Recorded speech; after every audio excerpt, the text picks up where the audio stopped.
Y este tema es el último tema de lo que hemos estado viendo durante la semana.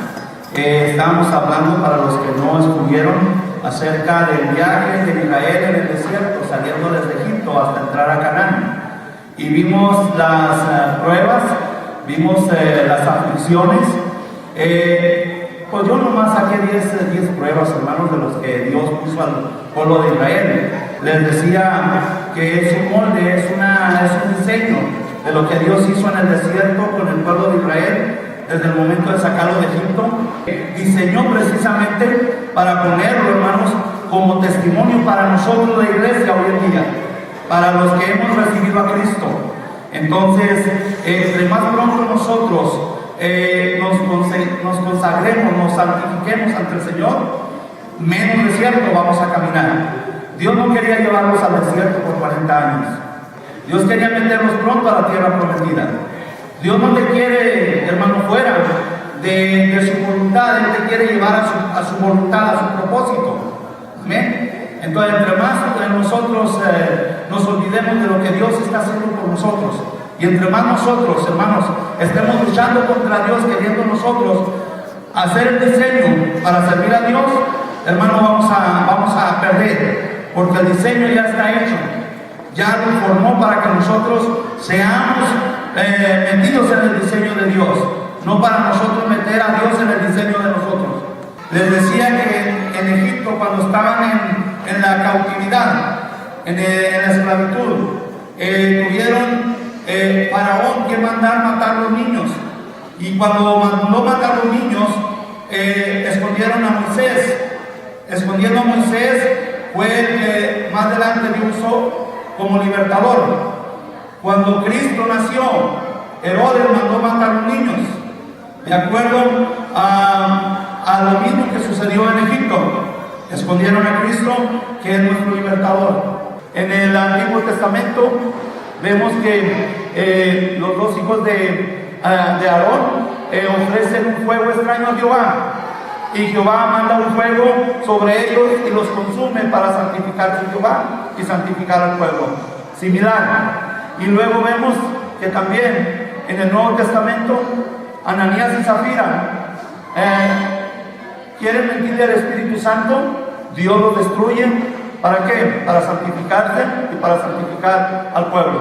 Entonces, lo que estamos viendo, puedo irme diciendo mucho, pero lo que estamos diciendo, que lo que Dios hizo en el Antiguo Testamento fue un molde, fue un tipo, una sombra, o el diseño para que la iglesia, hermanos, camináramos de acuerdo a lo que Dios estaba haciendo en ese lugar.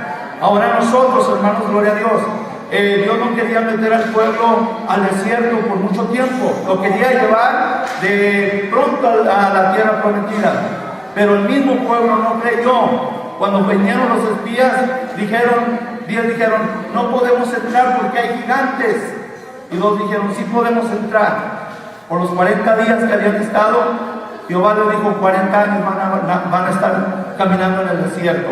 No era porque Dios los quería llevar, sino por la dureza de su corazón, sino por no entender el propósito de Dios.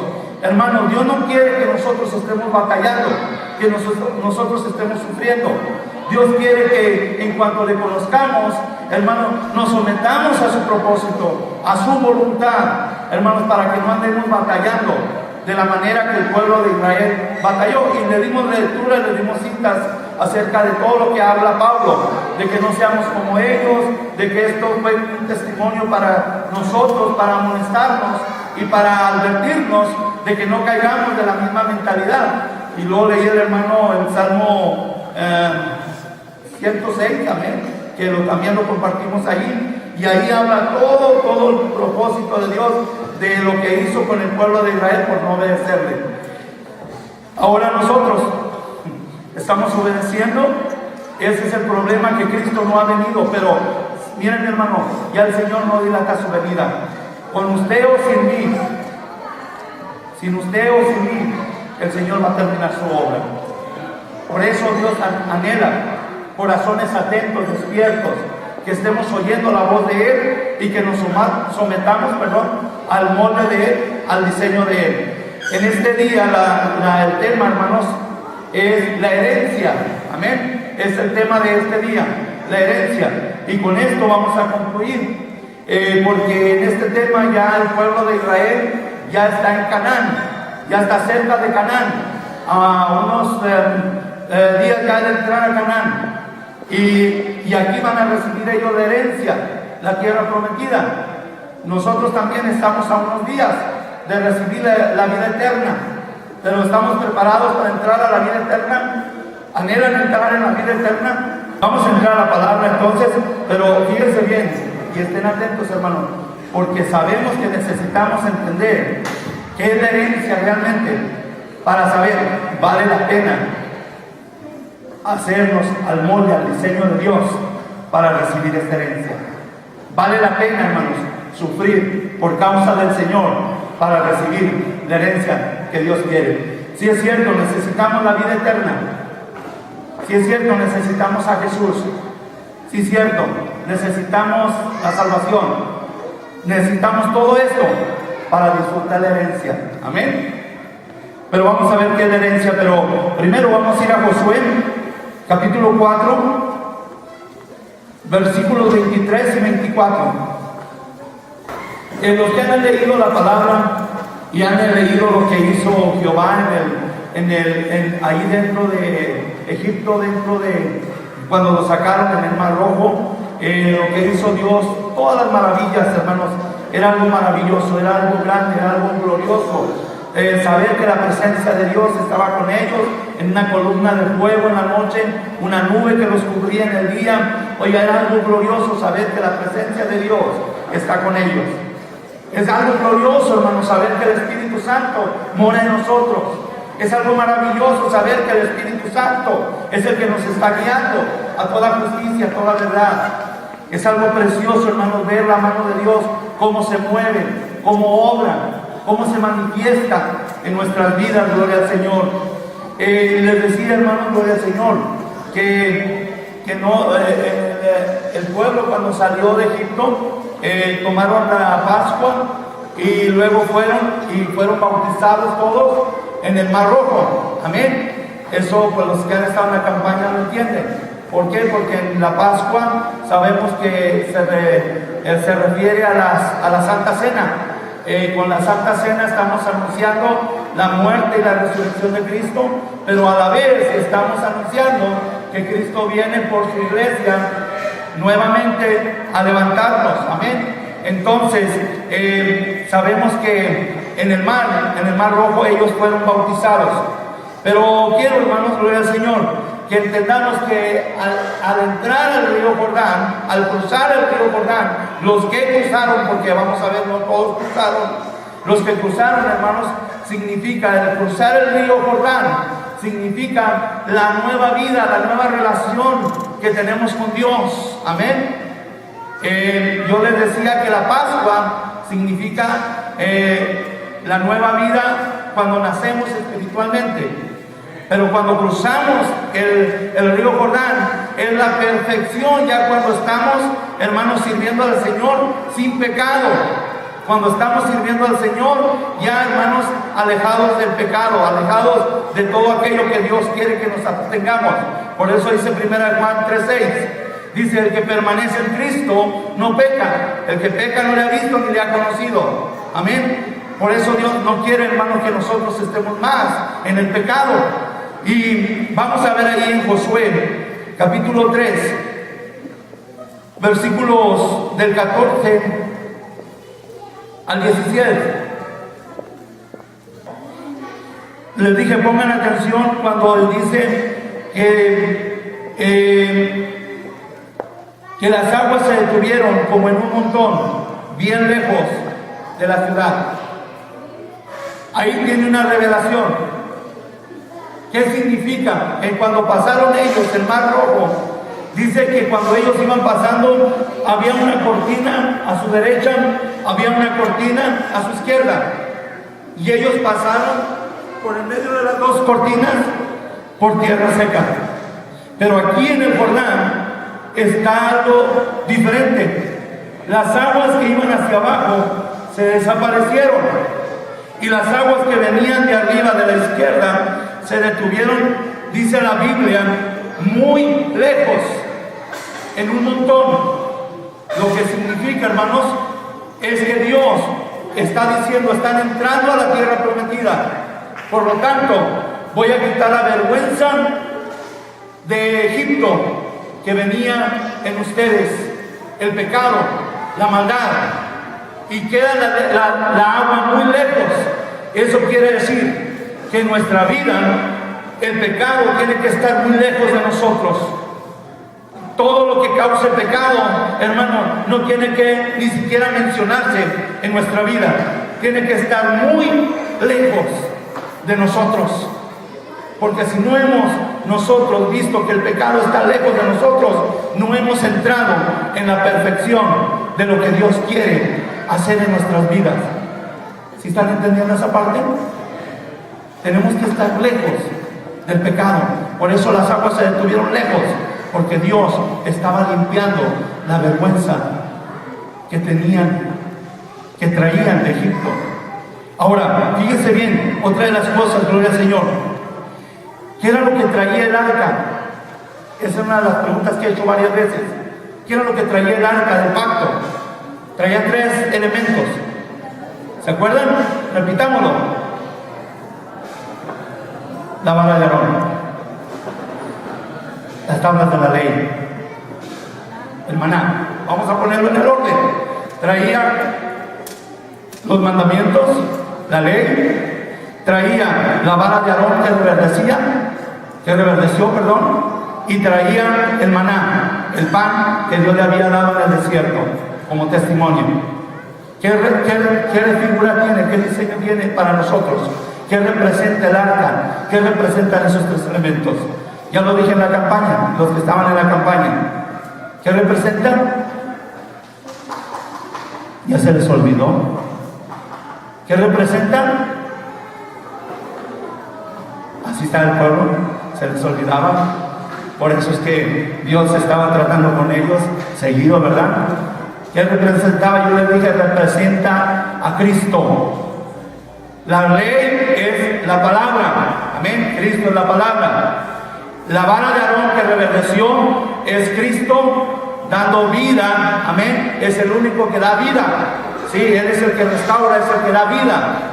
Y el maná es la palabra de Dios, que dice Él es el pan de vida, amén. Dios, Jesús es el pan de vida. Entonces lo que había en el arca, lo que estaba en el arca, el mismo arca, era la presencia de Dios, aún ahí con ellos, pero en figura de Cristo con nosotros, amén. ¿Estamos de acuerdo? Gloria a Dios.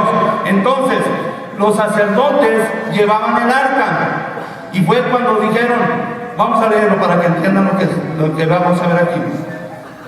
Vamos ahí a Josué capítulo 3, versículo 3 al 5. ¿Qué revelación hay aquí, hermanos? Gloria al Señor.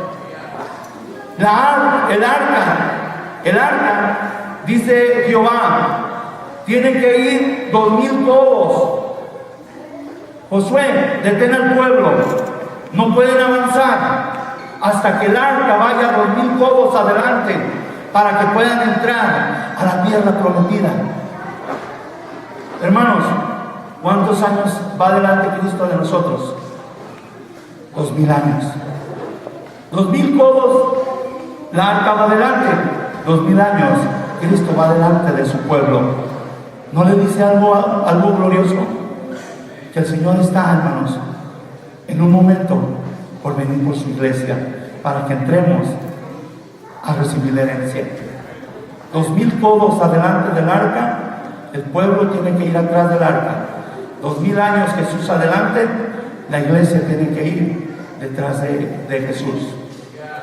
Es algo, hermanos, que verdaderamente, si estamos siguiendo el diseño, quiere decir que la venida de Cristo está por venir. No sabemos el momento, no sabemos el día, porque si le aseguro que si supiera el día y la hora, no se apartaba de la presencia de Dios ni un segundo.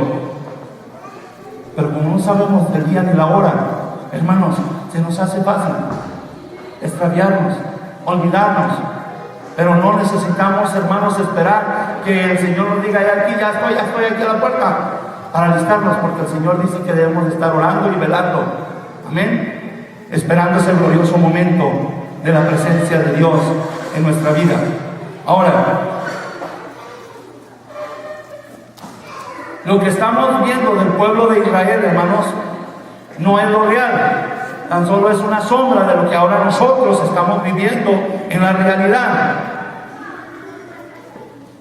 La misma gente, hermanos, de nuestros tiempos han impedido que verdaderamente Dios sea santificado, glorificado en sus vidas.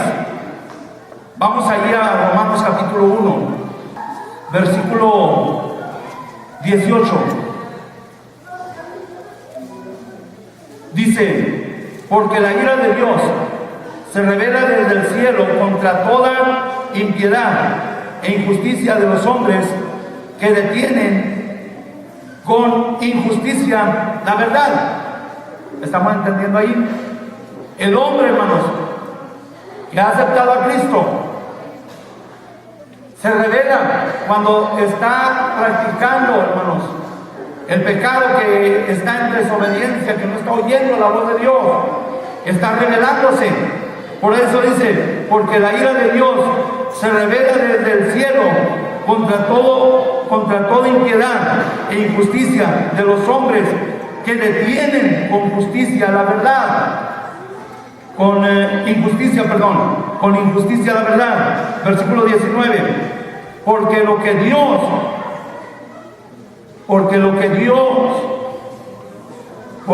de Dios se conoce les es manifiesto, pues Dios se lo manifestó. Cuando nosotros tenemos esa convicción de decirle: Señor, ya entendí que me estás llamando, Señor, ya entendí que quieres entrar en mi corazón, te acepto como mi Señor. Bueno, entonces el Señor nos revela lo que Él quiere de nosotros. Pero nosotros, hermanos, dice la palabra, porque lo que de Dios se conoce es manifiesto, pues Dios se lo manifestó. Versículo 20: porque las cosas invisibles de Él, su eterno poder y deidad, se hacen claramente visibles desde la creación del mundo, siendo entendidas por medio de las cosas hechas, de modo que no tienen excusa. Hemos aceptado a Cristo como nuestro Señor, nuestro Salvador, para que nos revele las cosas.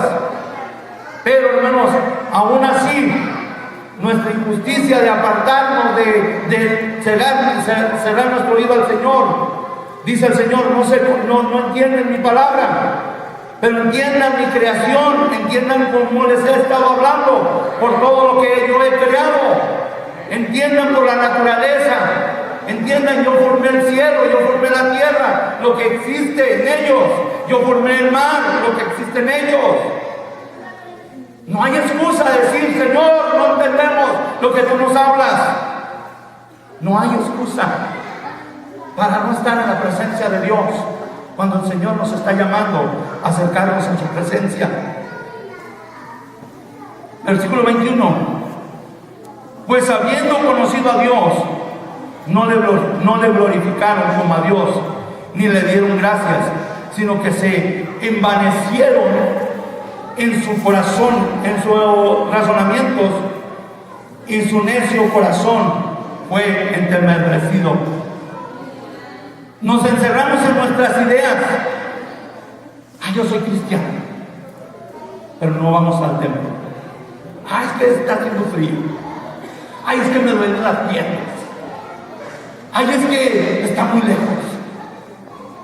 Hermanos, si Dios te salvó, no hay pretexto, no hay excusa para estar faltando a estar en la presencia de Dios. Es que salgo muy cansado del trabajo, hermano. Entiéndame. Yo te entiendo, pero el Señor no. Porque Él sabe que no te va a dar una carga más de lo que no puedes resistir. Por eso te dice: esfuérzate y sé valiente. No temas, no desmayes, porque yo estoy ahí contigo. No hay excusas para faltar a la oración. No hay excusas para faltar a la campaña. No hay excusas para faltar al servicio. No hay. Delante de Dios no hay. Quizás las excusas las ponemos nosotros y nosotros mismos las justificamos. Pero hermano, le estoy diciendo esto no para regañarlos, sino como dice la palabra, para amonestarlos, para que entendamos y corrijamos nuestra manera de vivir y vivamos una vida de acuerdo al diseño que el Señor nos dejó. Porque a pesar de que Él sabe que somos duros de corazón, incircuncisos, hermano, Él sabe que anhelamos que Él haga una obra en nuestra vida para caminar como obreros aprobados, que no tengamos de qué avergonzarnos. Por el hecho de estar aquí, hermanos, usted está manifestando: tengo necesidad de Dios.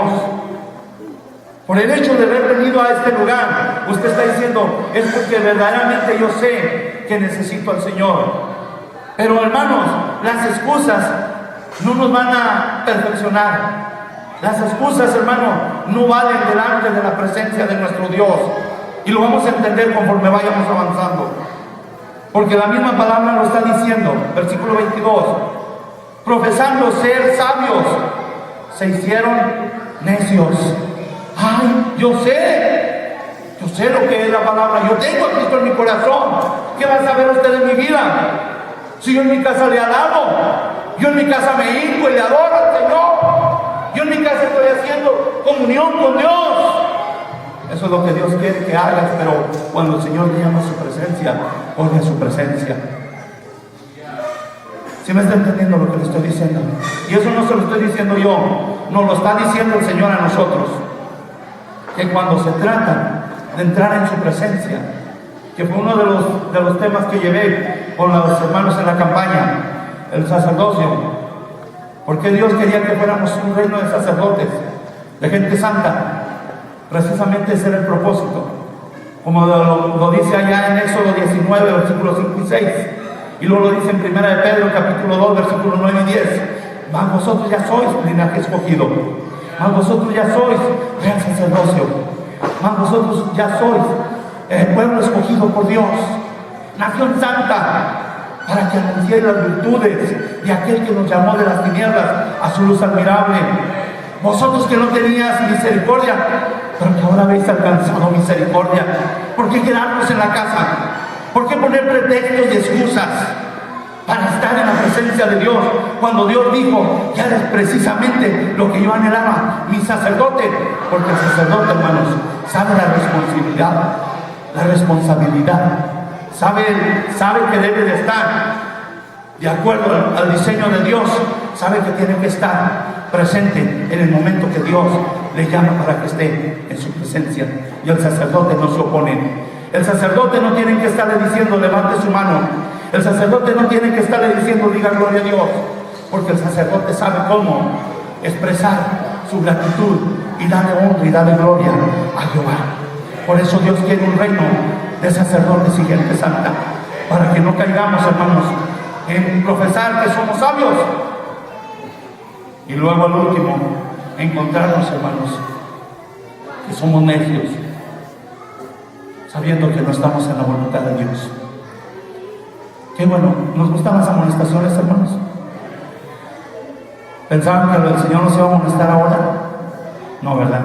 Pero es buena las amonestaciones, hermanos. Se los digo de veras con todo mi corazón. Es bueno, hermanos, porque es como nosotros vamos a entender que tenemos que circuncidar nuestro corazón para que oiga la voz de Dios. Yo les decía ayer, si el corazón no está circuncidado, no tienes la capacidad para oír la voz de Dios. De la única manera que podemos oír la voz de Dios es circuncidando nuestro corazón. Y lo leímos, vimos citas bíblicas. Ahora, la palabra de Dios dice en el versículo 24 al 23: y cambiaron la gloria de Dios incorruptible en semejanza de imágenes de hombres corruptibles, de aves, de cuadrúpedos y de reptiles. Por lo cual también Dios los entregó a la inmundicia en la concupiscencia de sus corazones, de modo que desecharon entre sí sus propios cuerpos, ya que cambiaron la verdad de Dios por la mentira, honrando y dando culto a las criaturas antes que al Creador, el cual es bendito por los siglos. Amén. No cambiemos la gloria que Dios quiere manifestar en su pueblo por una fiesta, por una diversión, por un tiempo de descanso en la casa, por un tiempo de... No, hermanos, la gloria de Dios es algo glorioso. Yo me gozo. Mire, a mí me habla el Señor. Si a las 12 de la noche me despiertan, yo a las 12 de la noche me levanto. Señor, tengo mucho sueño, pero Señor, despiértame, yo quiero, Señor, disfrutar tu presencia. Y ahí me tiene toda la noche.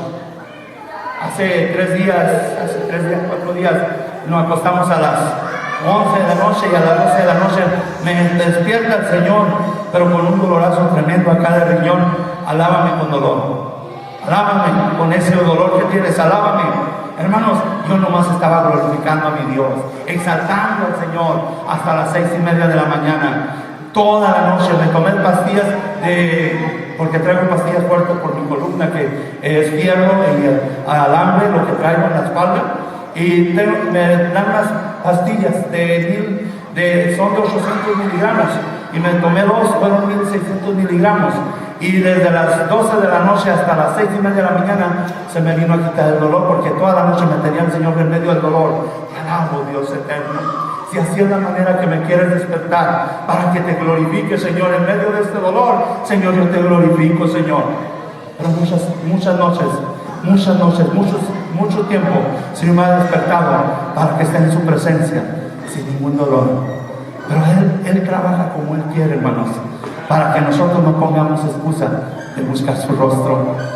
En medio de la aflicción tenemos que ir y buscar al Señor y adorarle.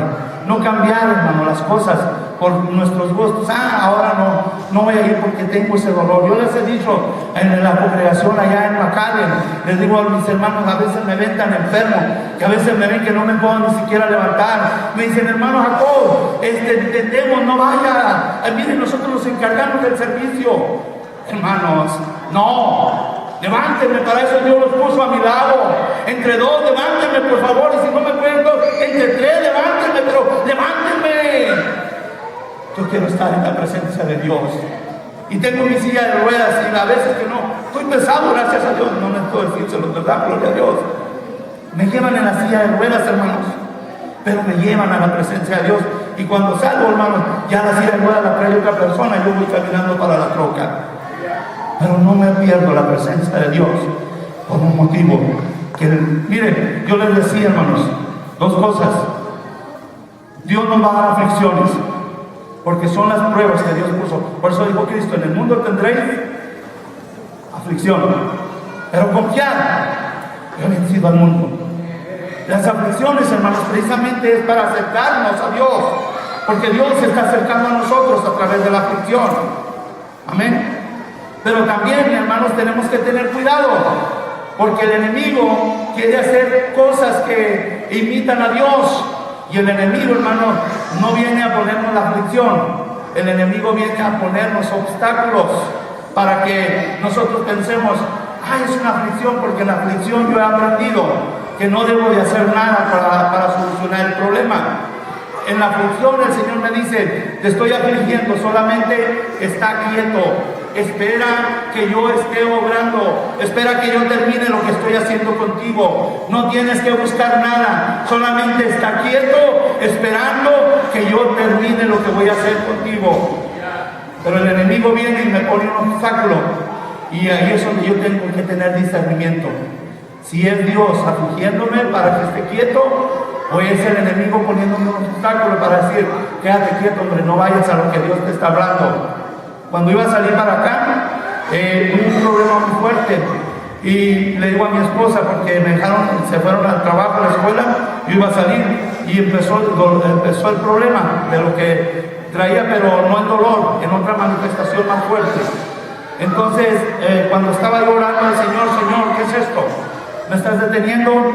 ¿Es tu voluntad que no vaya para Cuauhtémoc? Cuando en eso oigo que llega el correo, y voy a agarrar las cartas y en una de las cartas que agarro me están anunciando: tienes que estar en el seguro social porque te están quitando tu cheque de la cantidad que te estamos dando, te vamos a dar nomás $130. Señor, ¿qué es esto? Me están quitando todos los beneficios que tengo.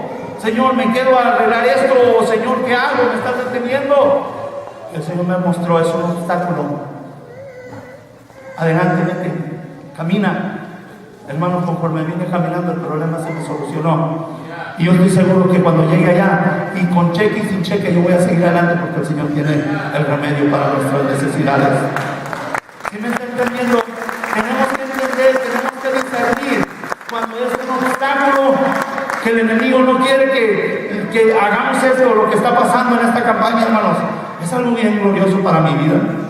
Estoy viendo cómo los hermanos verdaderamente están recibiendo la palabra, pero el enemigo quería poner un obstáculo. Queríamos, hermanos, ver aquello, pero necesitamos entender: ¿es de ti, Señor, o es solamente que es un obstáculo para avanzar? El Señor dijo: avanza, necesitas avanzar. Cuando estamos, hermanos, sirviendo al Señor, necesitamos reconocer lo que Dios nos está llamando. Porque mire, el propósito de Dios es este. Capítulo 1, versículo 3 al 6. Dice: bendito sea el Dios y Padre de nuestro Señor Jesucristo, que nos bendijo con toda bendición espiritual en los lugares celestiales en Cristo, según nos escogió en Él antes de la fundación del mundo, para que fuésemos santos y sin mancha delante de Él, en amor, habiéndonos predestinado para ser adoptados hijos suyos por medio de Jesucristo, según el puro afecto de su voluntad, para alabanza de la gloria de su gracia, con la cual nos hizo aceptos en Él, amados. Dios nos ha llamado con el propósito de bendecirnos. Por eso glorificamos a Dios y exaltamos a Dios, que nos bendijo con todas bendiciones espirituales. Esto es lo que verdaderamente aprendemos cuando andamos en la vida con Cristo, que están en la presencia de Dios, hermano. Es para hacernos bien, es para dar respuesta a nuestras peticiones, a nuestras oraciones. Pero necesitamos entender que Dios quiere darnos algo más que ese bien, quiere darnos la herencia. Ahora mi pregunta es, ya se las hice, ¿cuál es la herencia? Vamos a la palabra de Dios y vamos a conocer qué es la herencia que Dios quiere darnos. Vamos a ver ahí en Romanos capítulo 8.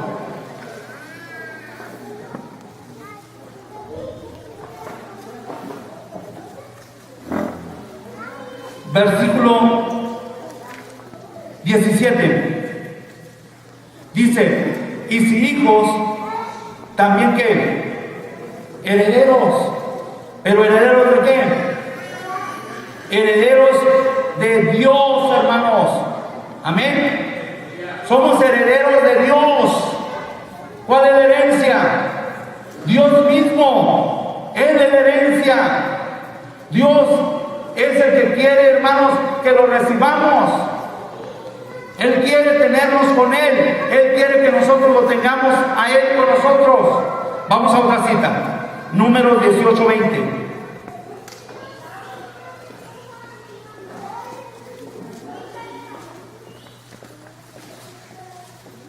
Dice la palabra de Dios: y Jehová dijo a Aarón: de la tierra de ellos no tendrás heredad, ni entre ellos tendrás parte. ¿Por qué? Yo soy ¿qué? Yo soy tu parte y tu heredad en medio de los hijos de Israel. ¿Quién es la herencia? Jehová. Yo soy tu herencia. Jehová es nuestra herencia. Dice en el Salmo 16:5, dice la palabra de Dios: Jehová es la porción de mi herencia. Jehová es la porción de mi herencia y de mi copa. Tú sustentas mi suerte. Vale la pena, hermanos, heredar esta herencia. Vale la pena, pero tiene, hermanos, requisitos, tiene advertencias para que andemos, hermanos, para recibirla. Y una de ellas es que andemos todos los días en el temor con Dios, que obedezcamos cuando el Señor nos está reuniendo. Es porque quiere que desde aquí disfrutemos la herencia, su presencia. Y si nosotros no estamos asistiendo a los servicios, si no estamos asistiendo a la oración, si no estamos asistiendo a las células, a los estudios, a lo que el Señor nos está hablando, hermanos, estamos rechazando la herencia, porque la herencia es Él, y precisamente es el deseo de Él que esté con nosotros, para nosotros estar con Él. Desde aquí nos está preparando para que podamos entrar perfectos en su presencia, para que podamos estar por toda la eternidad disfrutando esta herencia. Necesito esa herencia, pero necesito entrar en el diseño de Dios. Necesito entrar en el molde de Dios para que pueda yo recibir la herencia que Dios me da a través de Jesucristo. Necesitamos que Dios, hermanos, nos abra los ojos, pero no los ojos físicos, sino los ojos espirituales, para poder ver su gloria en su presencia. Vimos una de esas de las clases en la semana anterior, en esta semana, que Moisés le decía: Jehová,